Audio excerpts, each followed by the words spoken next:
بيني وبينه عهد، بيني وبينه أكثر من اللي بين نفسي وذاتي. حبي له أشفق من شغف والدينه، ولا زخم في نزوة القلب عاتي. ما أدري أعزي سالفتنا الحزينة أو نكس أعلام الفرح في حياتي.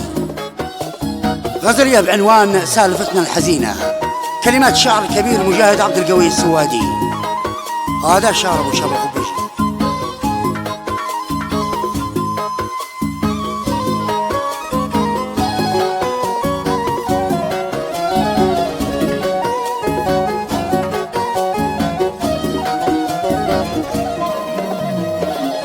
بيني وبينه عهد، بيني وبينه أكثر من اللي بين نفسي وذاتي.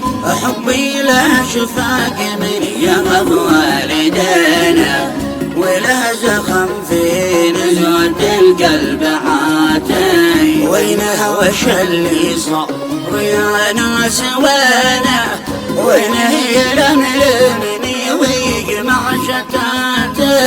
قولوا له ضاقت رحاب المدينة، فيني وقع قهري مزعزع ثباتي.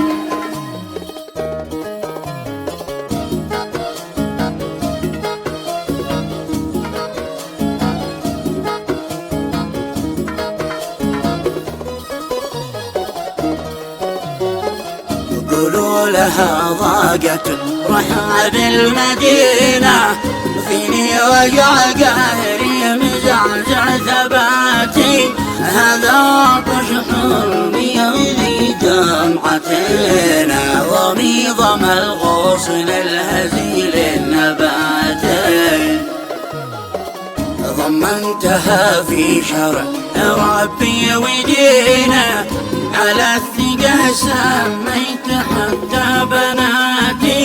وكنت أحسب إني بين يدي أمينة، اللي تلملمني وتجمع رفعتي. ما كنت أظن الشوق كثر عسمينة، وحدي يجمد معي داخل فراتي. مدري أعزي سالفتنا الحزينة أو نكس علام الفرح في حياتي.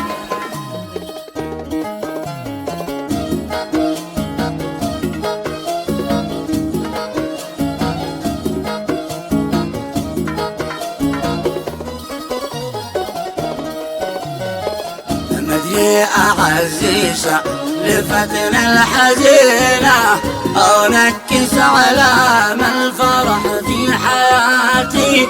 ضعفت في عيون الحسد والضغينة، وضعف معوني ولا من صفاتي. درت الأماكن ما لقيت السكينة، خيالها من وين ما رحت ياتي.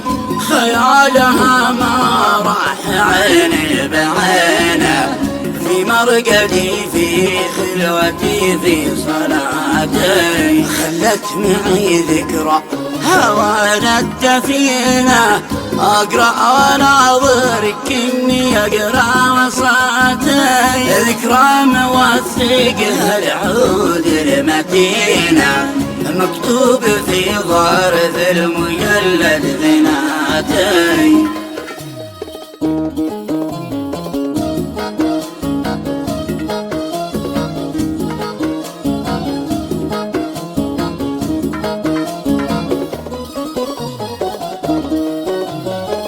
ذكرى موثقها العود المتينة، مكتوب في ظرف المجلد ذناتي. وتغير العنوان دمعة ثمينة، أطفت لي بالشمع من ذكرياتي.